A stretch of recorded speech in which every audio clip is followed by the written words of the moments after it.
నమస్కారం మాగల్ఫ్ న్యూస్ కి స్వాగతం. ప్రతిరోజు 6 దేశాల తాజా వార్తలు మీకు అందించబడుతున్నాయి.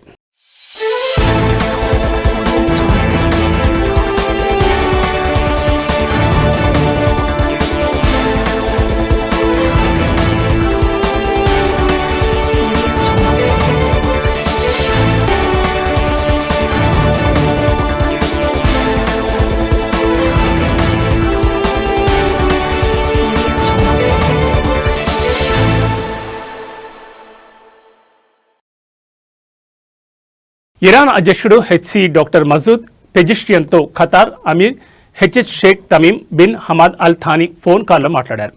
ఈ సందర్భంగా రెండు దేశాల మధ్య ద్వైపాక్షిక సంబంధాలను వివిధ రంగాల్లో వాటిని బలోపేతం చేయడానికి గల మార్గాలు సమీక్షించారు. దీంతో పాటు తాజా ప్రాంతీయ మరియు అంతర్జాతీయ పరిణామాలపై, ముఖ్యంగా ప్రస్తుత పరిస్థితిపై తమ ఆలోచనలను షేర్ చేసుకున్నారు. ప్రస్తుతం నెలకొన్న ఉద్రిక్తతను తగ్గించి స్థిరత్వాన్ని పెంపొందించే లక్ష్యంతో జరుగుతున్న ప్రయత్నాలపై చర్చించారు. ప్రాంతీయ సమస్యలను, శాంతి మరియు భద్రతను పటిష్టం చేసే విధంగా ప్రాంత ప్రయోజనాలను తోడ్పడే రీతిలో దౌత్య ప్రయత్నాల ప్రాముఖ్యతను ఇరుపక్షాలు గుర్తించాయని, త్వరలోనే దీనిపై అధికారిక స్పందన వస్తుందన్న ఆశాభావం వ్యక్తం చేశారు.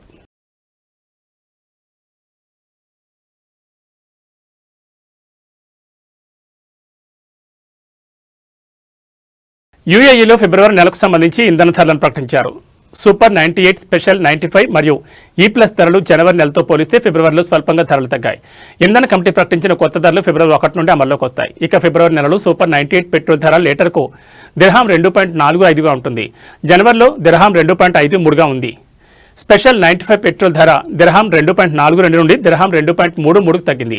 E+ 91 పెట్రోల్ ధరలు జనవరి నెల ధర అయిన దిర్హాం 2.34తో పోలిస్తే ఫిబ్రవరి నెలలో దిర్హాం 2.26కు తగ్గింది. ఇక డీజిల్ ధర దిర్హాం 2.55 నుండి దిర్హాం 2.52కు తగ్గింది.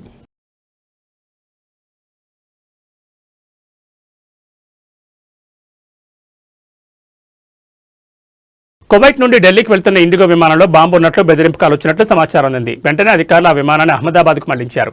ఈ విమానం ఉదయం 6:40 సర్దార్ వల్లభాయ్ పటేల్ అంతర్జాతీయ విమానాశ్రయంలో 180 మంది ప్రయాణికులతో సురక్షితంగా ల్యాండ్ అయింది. ప్రయాణికులందరినీ సురక్షితంగా బయటకు పంపించి భద్రతా సంస్థలు విమానంలో క్షుణ్ణంగా తనిఖీలు నిర్వహించాయి. విమానాశ్రయ అధికారుల ప్రకారం విమానంలో బాంబు ఉన్నట్లు పేర్కొంటూ ఒక ప్రయాణికుడికి చేతితో రాసిన నోట్ లభించడంతో ముందు జాగ్రత్త చర్యగా విమానాన్ని మళ్లించారు. పైలట్ వెంటనే ఎయిర్ ట్రాఫిక్ కంట్రోల్కు సమాచారం అందించారు. అయితే తనిఖీల్లో ఎలాంటి అనుమానాస్పద వస్తువులు లభించలేదని అధికారులు తెలిపారు. దీనిపై ఇండిగో సంస్థ స్పందించింది. భద్రతా ముప్పు కారణంగా విమానం 6E1232ను మళ్లించినట్లు మరియు అన్ని ప్రామాణిక ప్రోటోకాల్లను పాటించినట్లు తెలిపింది. అవసరమైన తనిఖీల తర్వాత విమానానికి క్లియరెన్స్ లభించిందని, విమానం బయలుదేరి వెళ్లిందని ఎయిర్లైన్ తెలిపింది.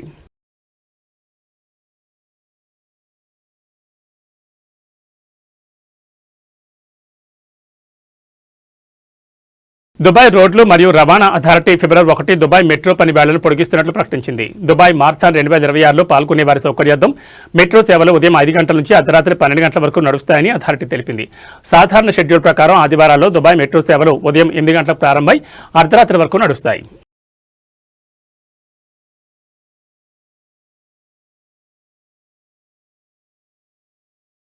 షురా కౌన్సిల్ డ్రాఫ్ట్ చట్టం కింద వైద్య సందర్శకుల కోసం ఇన్వాయిస్లు, ముందస్తు కోర్టులు మరియు హెల్త్ టూరిజం వీసా ప్రవేశపెట్టనున్నారు. అదే సమయంలో హెల్త్ టూరిజాన్ని సమన్వయం చేయడానికి మరియు ఆసుపత్రులు రోగులు వచ్చే ముందు వారిలో అవగాహన పెంచడానికి ఒక జాతీయ కమిటీని కూడా ఏర్పాటు చేయాలని ప్రతిపాదించారు.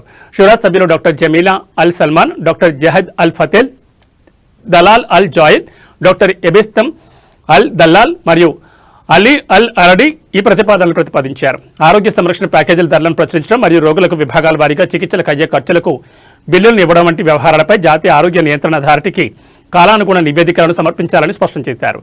ఆరోగ్య పర్యాటక సేవల్లో వైద్య పరీక్షలు, రోగ నిర్ధారణ మరియు చికిత్స, అలాగే నర్సింగ్, ఆరోగ్య సంరక్షణ, ఆహార కార్యక్రమాలు, వసతి మరియు రిహాబిలిటేషన్ వంటి వివరాలు ఉండాలని నిర్దేశించారు.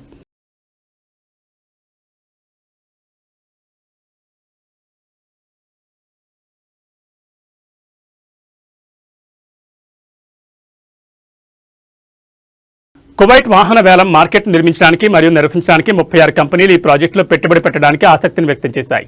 దరఖాస్తుదారుల్లో కువైట్ స్టాక్ ఎక్స్చేంజ్లో జాబితా చేయబడిన 18 కంపెనీలు రేసులో ఉన్నాయి. వాటిలో ఒక బ్యాంక్ మరియు ఒక కార్ కంపెనీ, 4 అన్లిస్టెడ్ కార్ కంపెనీలతో పాటు 8 రియల్ ఎస్టేట్ కంపెనీలు, ఒక బీమా కంపెనీ మరియు 7 పెట్టుబడి హోల్డింగ్ మరియు అలయన్స్ కంపెనీలు కూడా ఉన్నాయి.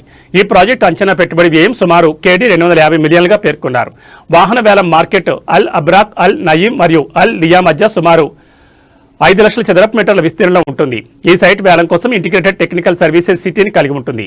ఇది ఉపయోగించిన వాహనాలు కొనుగోలు చేయడం మరియు అమ్మడంలో పాల్గొనే కస్టమర్లకు సమగ్ర సేవలను అందిస్తుంది. ఈ ప్రాజెక్ట్ పార్కింగ్ ప్రాంతాలు, వేలం లేన్లు మరియు వాహన యాజమాన్య బదిలీ, కార్ తనిఖీ కంపెనీలు మరియు కార్యాలయాలను కలిగి ఉన్న సహాయక సేవల భవనాన్ని కలిగి ఉంటుంది. ఇందులో షోరూంలు, రెస్టారెంట్లు మరియు ఇతర వాణిజ్య కార్యకలాపాలు కూడా ఉంటాయి. కస్టమర్ సర్వీస్ కార్యాలయాల్లో బ్యాంకులు, టాక్సీ సేవలు, టైర్ రిపేర్ సర్వీసింగ్ సెంటర్లు, ఇన్సూరెన్స్ మరియు షిప్పింగ్ సేవలు వంటి వివిధ కార్ సర్వీస్ సముదాయాలుంటాయని ప్రాజెక్ట్ రిపోర్టులో పేర్కొన్నారు.